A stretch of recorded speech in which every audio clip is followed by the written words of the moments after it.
पर दोस्तों, अगर आप अपनी लाइफ में कुछ नया सीखना चाहते हैं तो चैनल को सब्सक्राइब जरूर करिएगा। दोस्तों, सनातन धर्म में एकादशी व्रत का विशेष महत्व है। प्रत्येक माह में 2 एकादशी व्रत रखे जाते हैं। 24 एकादशियों में श्रेष्ठ और अक्षय फल प्रदान करने वाली ज्येष्ठ माह के शुक्ल पक्ष की निर्जला या भीमसेनी एकादशी इस साल 31 मई बुधवार को है। एकादशी तिथि का शुभारंभ 30 मई को दोपहर 1:07 से होगा। वहीं इस तिथि का समापन 31 मई को दोपहर 1:45 पर होगा। उदया तिथि के अनुसार यह व्रत 31 मई बुधवार को रखा जाएगा। पद्म पुराण के अनुसार इस एकादशी का निर्जल व्रत रखते हुए परमेश्वर श्री विष्णु की भक्तिभाव से पूजा आराधना करने से प्राणी समस्त पापों से मुक्त होकर वैकुंठ लोक को प्राप्त होता है। इस व्रत को देवव्रत भी कहा जाता है क्योंकि सभी देवता, दानव, नाग, यक्ष, गंधर्व, किन्नर, नवग्रह आदि अपनी रक्षा और श्री विष्णु की कृपा पाने के लिए एकादशी का व्रत करते हैं। दोस्तों, धर्म ग्रंथों की कथा के अनुसार श्री श्वेतवाराह कल्प के प्रारंभ में देवर्षि नारद की विष्णु भक्ति देखकर ब्रह्मा जी बहुत प्रसन्न हुए। नारद जी ने अपने पिता व सृष्टि के रचिता ब्रह्मा जी से कहा कि हे परमपिता, मुझे कोई ऐसा उपाय बताएं जिससे मैं जगत के पालनकर्ता श्री विष्णु भगवान के चरण कमलों में स्थान पा सकूं। पुत्र नारद का नारायण प्रेम देखकर ब्रह्मा जी ने श्री विष्णु की प्रिय निर्जला एकादशी व्रत करने का सुझाव दिया। नारद जी ने प्रसन्नचित्त होकर पूर्ण निष्ठा से 1000 वर्ष तक निर्जल रहकर यह कठोर व्रत किया। 1000 वर्ष तक निर्जल व्रत करने पर उन्हें चारों तरफ नारायण ही नारायण दिखाई देने लगे। परमेश्वर श्री नारायण की इस माया से वे भ्रमित हो गए। उन्हें लगा कि कहीं यही तो विष्णु लोक नहीं। तभी उनको भगवान विष्णु के साक्षात दर्शन हुए। मुनि नारद की भक्ति से प्रसन्न होकर विष्णु जी ने उन्हें अपनी निश्चल भक्ति का वरदान देते हुए अपने श्रेष्ठ भक्तों में स्थान दिया और तभी से निर्जल व्रत की शुरुआत हुई। द्वापर युग में महर्षि व्यास जी ने पांडवों को निर्जला एकादशी के महत्व को समझाते हुए उनको यह व्रत करने की सलाह दी। जब वेदव्यास जी ने धर्म, अर्थ, काम और मोक्ष देने वाली एकादशी व्रत का संकल्प कराया तो कुंती पुत्र भीम ने पूछा, हे देव, मेरे उदर में तो वृक नामक अग्नि है, उसे शांत रखने के लिए मुझे दिन में कई बार और बहुत अधिक भोजन करना पड़ता है, तो क्या मैं अपनी इस भूख के कारण पवित्र एकादशी व्रत से वंचित रह जाऊंगा? तब व्यास जी ने कहा, है कुंती नंदन, धर्म की यही विशेषता है कि वह सबको धारण ही नहीं करता वरन सबके योग्य साधन व्रत नियमों की सहज और लचीली व्यवस्था भी करता है। तुम केवल ज्येष्ठ मास के शुक्ल पक्ष की निर्जला एकादशी का व्रत करो। मात्र इसी के करने से तुम्हें वर्ष की समस्त एकादशियों का फल भी प्राप्त होगा और तुम इस लोक में सुखयश प्राप्त कर वैकुंठ धाम को प्राप्त करोगे। दोस्तों, तभी से वर्ष भर की 24 एकादशियों का पुण्य लाभ देने वाली इस श्रेष्ठ निर्जला एकादशी को भीमसेनी एकादशी या पांडव एकादशी नाम दिया गया है। इस दिन जो व्यक्ति स्वयं निर्जल रहकर नमो भगवते वासुदेवाय का जप करता है वह जन्म जन्मांतर के पापों से मुक्त होकर श्री हरि के धाम जाता है। चलिए दोस्तों, अब जान लेते हैं निर्जला एकादशी के दिन तुलसी में यह एक चीज बांधने से कैसे लोगों के जन्म जन्मांतर के दुख, दर्द और गरीबी समाप्त हो जाती है। दोस्तों, तुलसी का पौधा तो प्रत्येक हिंदू घर में होता है, लेकिन बहुत कम लोग तुलसी के संबंध में शास्त्रों में बताए गए महत्वपूर्ण नियम नहीं जानते हैं। तुलसी की पूजा कैसे करनी चाहिए, तुलसी को जल कैसे देना चाहिए, तुलसी के पास कौन सी वस्तुएं रखना शुभ होता है आदि कई महत्वपूर्ण नियमों का पालन करना आवश्यक होता है। इसके अलावा अगर आप तुलसी के नीचे ये एक चीज बांध देते हैं तो आपको माँ तुलसी का ढेर सारा आशीर्वाद मिलता है और आपके घर में माँ लक्ष्मी का सदैव ही निवास रहता है। दोस्तों, तुलसी का पौधा घर में होना परिवार के प्रत्येक सदस्य के लिए लाभकारी होता है। ये पौधा हर प्रकार से उपयोगी होता है। पुराणों के अनुसार तुलसी में देवी लक्ष्मी का वास होता है और नियमित रूप से इस पौधे की पूजा करने से लाभ भी अवश्य मिलता है। लेकिन यदि आप तुलसी को घर में रखने के साथ ही उसके नीचे ये एक चीज बांध देते हैं तो आपको तुलसी लगाने का कई गुना अधिक फल प्राप्त होता है, क्योंकि इस एक चीज के बिना तुलसी अधूरी मानी जाती है। यह चीज तुलसी को संपूर्ण बनाती है। इसीलिए शास्त्रों में इसका सबसे अधिक महत्व बताया गया है। दोस्तों, भारत में ही नहीं बल्कि संसार के अधिकतर देशों में तुलसी को बहुत ही गुणकारी पौधा माना गया है। इस पौधे में अनेक औषधीय गुण होने के साथ ही इसका आध्यात्मिक तौर पर भी बहुत महत्व बताया गया है। प्रत्येक धार्मिक अनुष्ठान हो अथवा कोई यज्ञ हो, उसमें तुलसी का प्रयोग अवश्य किया जाता है। विष्णु पुराण में तुलसी को भगवान विष्णु की पत्नी कहा गया है। इसी कारण से तुलसी जगत जननी है। तुलसी को समस्त देवी देवताओं से वरदान प्राप्त है, जिससे तुलसी के पत्र को अमृत के गुणों से युक्त कहा गया है।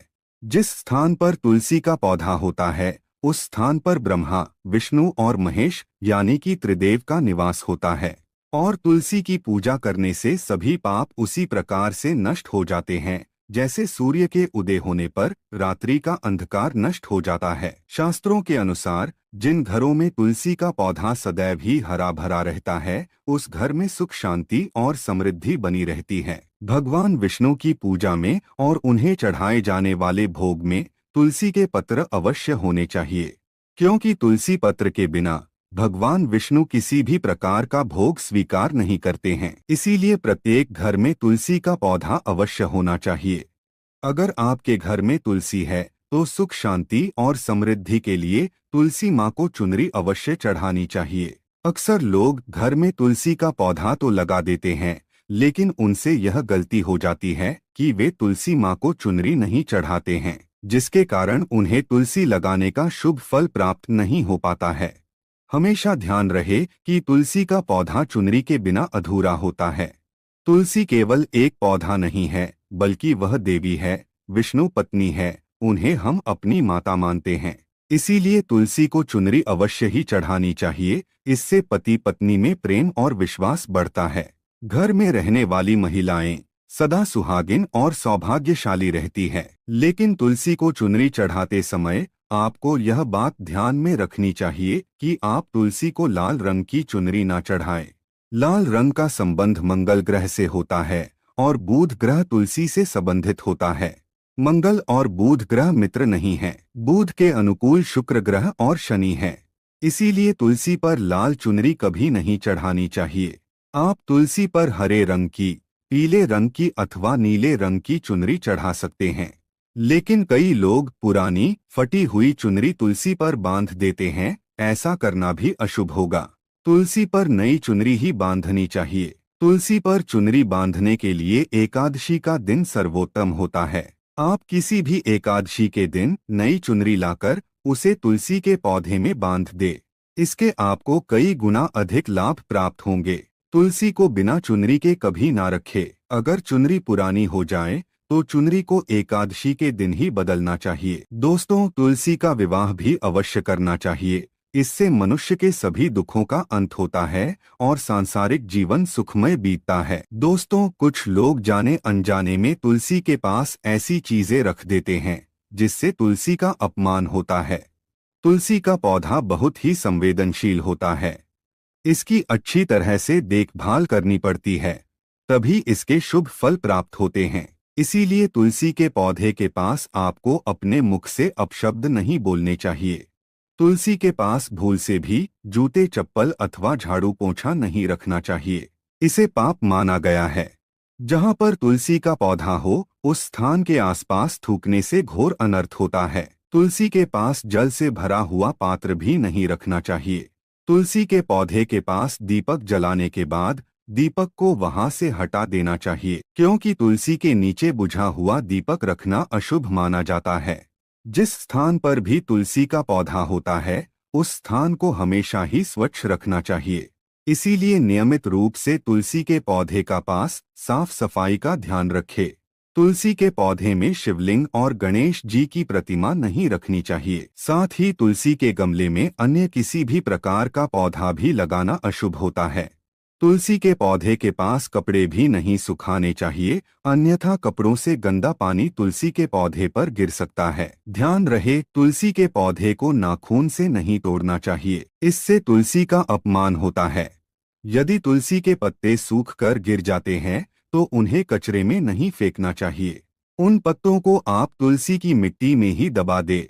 रविवार के दिन तुलसी के पत्ते नहीं तोड़ने चाहिए और रविवार को तुलसी को जल भी नहीं चढ़ाना चाहिए। बाकी अन्य दिन नित्य बिना चुके तुलसी को सुबह जल देना चाहिए और शाम के समय एक दीपक जलाना चाहिए। अक्सर महिलाएं स्नान के बाद अपने बाल खुले रखकर ही तुलसी को जल देती हैं। ऐसा करना गलत होता है।